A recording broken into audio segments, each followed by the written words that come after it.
Welcome to the BartenderHQ.com podcast. Find us on Facebook and Twitter at BartenderHQ. Here's your host, David Eden-Sangwell. Hello, and welcome to the BartenderHQ.com podcast number 17. We're actually getting to the big numbers now, which is good.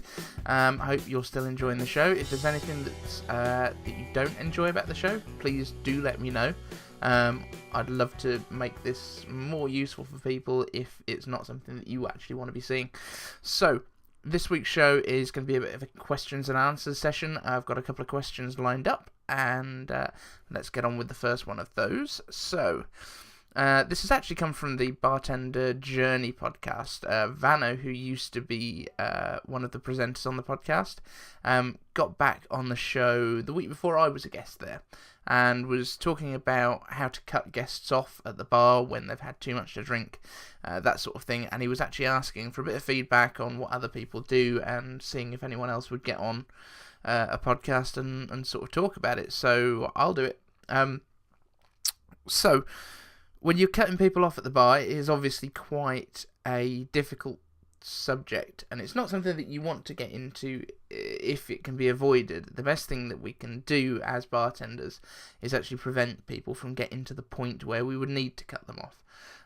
So first and foremost, you as a bartender, if you're out there and you bartend regularly, you will be able to recognise the signs that people are getting towards the point where they might start to cause an issue. They'll start to get a bit louder, they'll start to maybe be a little less careful with money, so they might drop it a lot, or buy big rounds that they wouldn't normally buy, and at the same time then complain about the price of the drinks a little bit more than they probably would otherwise. So that's one sign. Generally getting louder, getting a bit less worried about talking to people that they don't know, or hitting on women or hitting on guys if it's a woman that's the person that's getting a bit too drunk. So basically, first and foremost, you need to be able to identify the signs that your guest is getting towards the point where you're going to need to control their drinking or stop serving them altogether, ask them to leave, however it is that it's handled. So that's the first point, is obviously you need to know your guests. So when we've got somebody that's in that kind of situation, what do we do next? Well, if you are in a bar, I mean, this is all coming from my experience. This isn't hard and fast rules that everyone should do, and there may be different laws as well, obviously, in different countries that you will need to deal with for what the responsibilities are of a bartender. But for me, the first thing, if your bar serves food at all, if you're a bar restaurant type thing, try and encourage those guests to have some food. Obviously not by saying you're drunk, have a bite to eat, have a burger or something, but just suggesting the menus, popping menus down, and offer it to a few other guests if they're watching as well, and just see if they can actually end up coming up with the idea.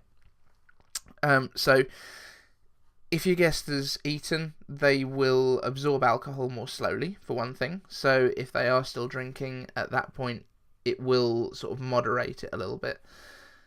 When you're really full, you don't generally want to have much more to drink either, so that also helps, especially if they're drinking beers or anything carbonated. That is going to be less comfortable for you to drink more if you're full of food.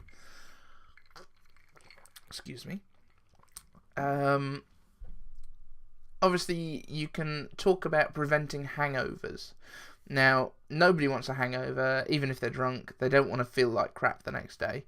So one of the ways that you can help to kind of moderate people's drinking is suggesting different ways to reduce hangovers. And the best one is drinking water between your alcoholic drinks. So if you can suggest that and get them to think that's a great idea, I'll have a pint of water, again, it's going to slow down the alcohol intake. It's going to reduce the absorption rate as well, because in their stomach it's going to be more dilute. So that's a brilliant technique. also try to recruit their friends, get their friends to be on your side. If you say to their group, away from them perhaps, look, your friend is getting towards the point where I won't be able to serve them anymore. What are your plans? Are you planning to move on somewhere else tonight? Or, I mean, you can actually use this directly. You can just say, oh, cool guys, how's your night going? What are your plans? Where are you guys moving to next? And you'll put the idea in their head that they're probably going to go somewhere else, because that's the cool thing to do. You know, if you're running a regular bar, then suggesting a nightclub perhaps, and then once they're out of your bar, it's up to the nightclub if they want to let them in or what have you. But just getting some fresh air will possibly also help them to realise what sort of state they're in themselves. Obviously, you're not going to let anyone drive once they've been drinking like this. Be fully aware of that sort of thing. Be willing to call taxis. Be willing to obviously serve water, serve soft drinks. I mean, even give soft drinks to the person that's had too much to drink already. Obviously, eventually there will be the occasion when you get somebody that is being told, look, you're not drinking anymore. I can't serve you because it's my job. We can't serve you if we think you've had too much already. Obviously, this isn't the way to tell them, but you need to be as diplomatic as possible. Either, you know, you can even say, you know, but bars ran out of beer. Bars ran out of beer. We haven't got any beers left. You guys moving on? You know, anything like that can work. I think that might actually be something that Vano mentioned, or Brian may have mentioned on the podcast, which I thought was just brilliant. Just say, no, we've run out of beer. There's no beer left. If it does obviously go south and you need to either get your security involved or your management team, whatever, to deal with it. I mean, we have, at the nightclub where I work, at the Reflex, we have some of the best security guys that I've ever known, because they're not the kind of guys that are there to have a fight.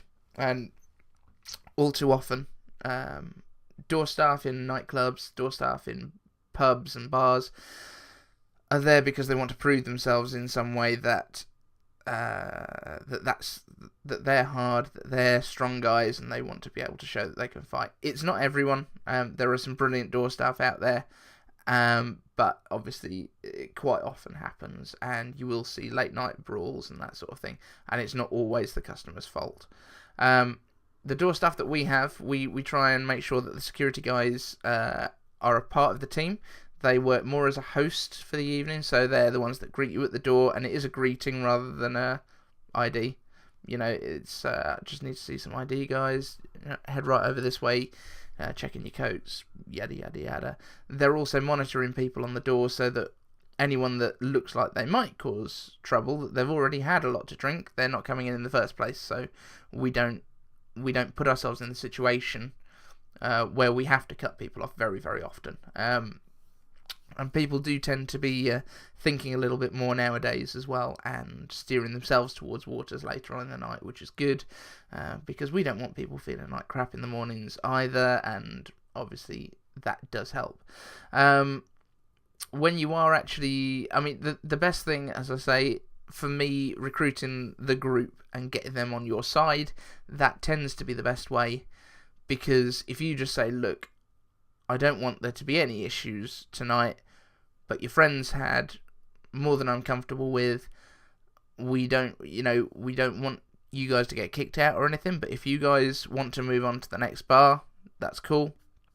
Or if you guys can convince him to have a soft drink or whatever, that tends to be the best way. And if you can get that group on your side, and they're the ones that are telling him, because it's his own peer group and not some bartender, that really works, an absolute treat. So hopefully there's some ideas there for some of the best ways that you can deal with people that have had too much to drink. Vano, I'm hoping that kind of answers some of your question. I know you are really, really experienced with this yourself anyway, but maybe there's something in there you've not tried before. If there is, please by all means use it and let me know how you get on. So the other question that I've got is actually from my partner Joe, who is the manager of the Reflex nightclub that I work at. And what she's asked is, why is bartending seen as an entry-level job in the UK? Now, I know it's not necessarily something that people need a huge amount of experience to go into anywhere else either, but it tends to be something that people stay in a little bit longer in certain places, especially in the US. I know there are certain people that obviously take it as a job that they can make some money through college and that sort of thing, rather than being a career option.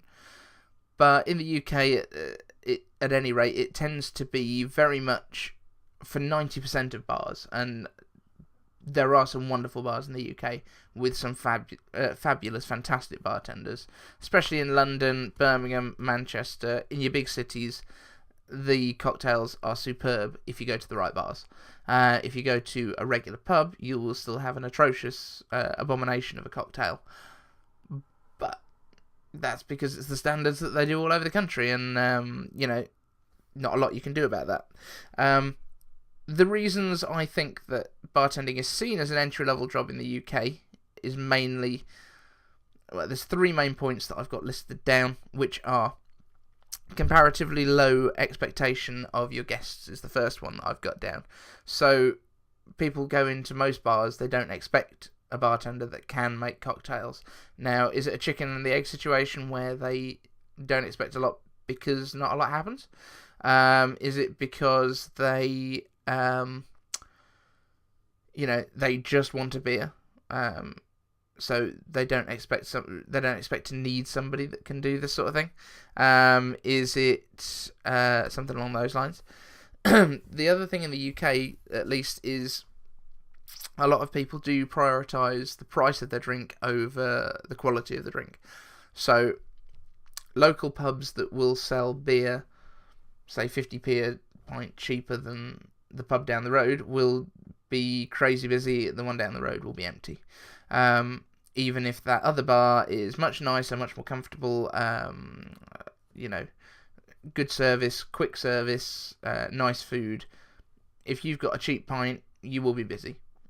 It might not be the kind of clients that you would want in, say, a cocktail bar, but it's people that are coming in, they're buying the beers, and they're behaving themselves, and they're having a good night.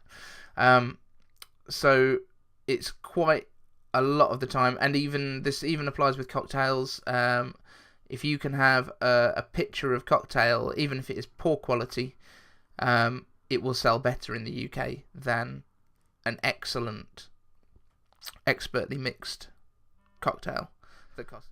And the third point is, there is a low skill requirement for the production and serving of 90% of the drinks that people drink in the UK.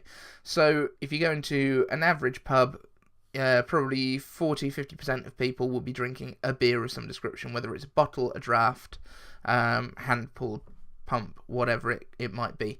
Then you will have another big chunk that are all drinking spirit and mixers. Again, it's a 25ml optic measure with a soda gun and a bit of ice thrown in, maybe a slice of a wafer thin lime if you're lucky, and then you'll have a few people that are drinking wines, and then you'll have a very small minority, probably about the same number as drinking wine, drinking a cocktail of some description. So for 90% of the drinks that people are actually drinking in those pubs, you just don't need the skills. However, we can change it. We can certainly do what we can do. And in the bars that we are working, if you are a bartender and you're proud of your job, here's what you can do. So, number one, you can educate your guests every day. So, what I'm talking about here is things like why we use ice, why we fill the glass up with ice. We don't do it to be cheap, which again in the UK seems to be the automatic reaction. Because they're getting less liquid in their drink doesn't mean they're getting a weak drink. This is my scotch, and when I poured this, it was ice all the way up to the top, and now it's been here for probably 20 minutes, and it's still pretty much full of ice. My drink's nice and cold. The outside of the glass is nice and cold and covered in condensation. So my drink is nice and cold. The ice isn't melting anymore into the drink because the drink's at the same temperature as the ice now. and it's delightful. And this is what you need to be telling your guests. If they're assuming that you're filling up the glass so that you can put less Coke in there with their vodka or their scotch or whatever it might be, tell them, let them know that the reason that you put that amount of ice in is it melts less, it makes their drink colder and less watery. Because if you put a couple of cubes of ice in the top of a drink, it's just going to melt out.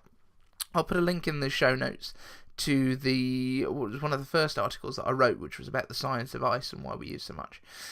So I'll put that in the show notes. Educate yourselves, and then you can educate your guests. Which premium spirits are really worth the extra cash? Now, I think we all know that not every premium spirit is actually better than the house brands that we use.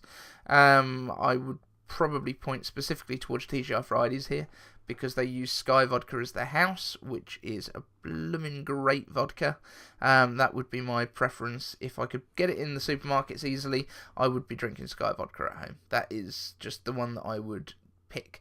But then the premiums above that are things like Absolute, which I personally don't think is as good of a vodka. I think they might still have Stolly there as well as a premium, which it's never been a favourite of mine. It's got a strange kind of aniseedy flavour to it, or it used to have for me. I've got that stuck in my head now, so that's how I see Stolly.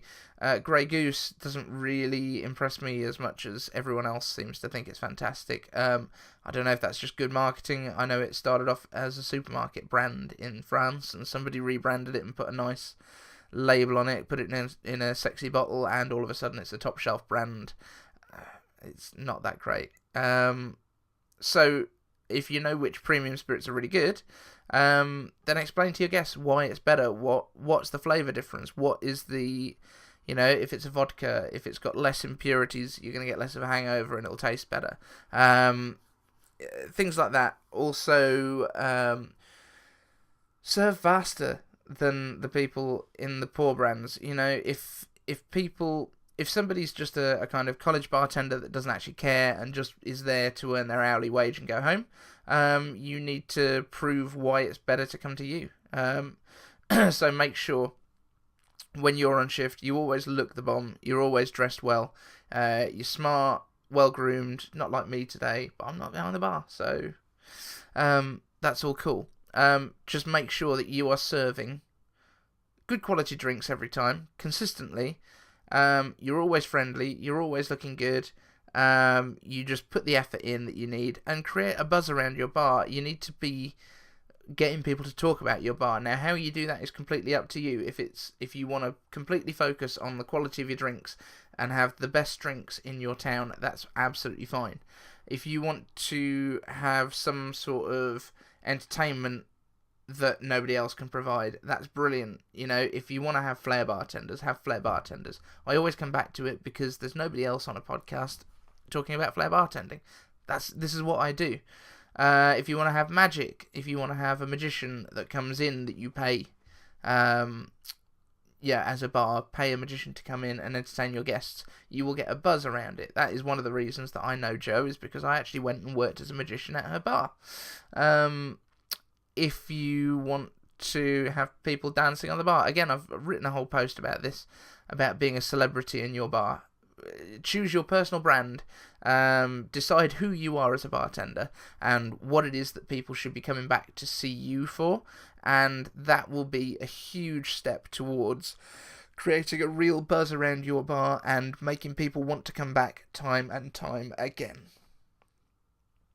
So hopefully that kind of covers the question of why bartending is seen as an entry-level job in the UK, and then a little bit of what we can do to fix that. So be the change you want to see. Make sure that you are a professional at all times and not an entry-level minimum wage bartender. Regardless of what you earn, you want to make sure that you are putting across the fact that you are worth more, and then maybe we'll get there. Okay, so quickly into tips for this week. Just a quick one this week, and it is pick an ingredient behind your bar, open it up, have a little smell, have a little taste, dip a straw, have a little taste of it. And what I want you to do is then identify a few cocktails that this ingredient goes into. And you are going to try and guide your guests, as many of them as you can, to a drink that includes this ingredient. So don't pick anything too easy. If you pick vodka, then it's going to be the easiest night of your life, but it's not going to be much of a competition and much of a game for you. But what we're going to do is you're going to take that one ingredient, you're going to find yourself a few different cocktails that it goes into, and throughout the night, when your guests come in, they'll order their first drink, order their first cocktail, and what you're going to do is take from that what kind of flavours they're into, and you're going to try and guide them to a cocktail during the evening that includes your chosen ingredient. So what this is doing is basically challenging you to look at a few different drinks. It's making sure that you know the kind of links between one drink and the next, and it also increases the number of sort of interactions you'll have with your guests and the kind of chats that you'll be having with them about the different drinks that you offer. They won't necessarily know that you're aiming for this one particular ingredient, but it's kind of a fun game to play, and the more times that you chat to your guests, the better tips you're going to make, because they kind of acknowledge you as a person rather than a drink robot. So give that a try, see how it goes, and I'd love to hear how it's gone for you. Drop me an email, david@bartenderhq.com. Drink for the week, let's see what we're going to have. We will go with the Godfather, which I have put up as a drink on the website this week. Fun little story for you, which I've put into the article, but it's a little bit embarrassing for me. I've always made Godfathers the TGI Fridays way, which was 1.5 ounces or 1.25 ounces of Jack Daniels, can't quite remember anymore, 3/4 of an ounce of amaretto, and topped with cola in a rocks glass, which was really good, really popular. But then I didn't have any Jack Daniels at Christmas, so I decided to make it with scotch and leave out the cola, because I knew that the classic never had cola in it. And it tasted awesome. So it's scotch and amaretto, 1.5 ounces scotch and 3/4 of an ounce of amaretto, and tasted really, really good on the rocks. That was it. Jo liked it, unbelievable, because she hates scotch, but the amaretto was enough to mask it. And so I thought to myself, this is really cool. I'm going to call this a Glaswegian gangster, or a Glasgow gangster, I think I called it. And then I thought to myself, well, maybe somebody's already got a name online for a Scotch Godfather. And it turns out there is a name for a Scotch Godfather. It's called a Godfather, because it's not supposed to be made with Jack Daniels. It's obviously sort of a bit of a corruption of the original recipe that has ended up with this Jack Daniels and Coke with a bit of amaretto thrown in for good measure. But it tastes really, really good. Both versions, actually. So that's my recipe for the week, is the classic Godfather, which is with scotch and no Coke. So give that a try, and it's so tasty. I've had far too many of them over Christmas. So that's pretty much it for the normal topics. Just a couple of quick notices for you, really. The bartender gift guide over at bartenderhq.com has been updated, so it actually works now. Everything's a bit better laid out. You can see everything. So if you would like to get into flair bartending, there are flair bartending kits there. There is options to buy Flairco flair bottles, the Sky style ones, mixing tins, muddlers, elbow pressers for your Mexican elbows for doing citrus juice. There's basically a whole range of different bartending equipment that you can get over at the Bartender Gift Guide, which is on the bartenderhq.com website. And that's about it for this week. If you want to join me on Facebook, there's good discussions going on over there all of the time. I post the video versions of this podcast over there. You can also find it on YouTube, or if you just want the audio, head over to iTunes and search for Bartender HQ or Flair Bartending, and I will be the only thing you find. That's it for this week, guys, and I will see you next week. Follow me on Twitter, Facebook, and all that sort of thing.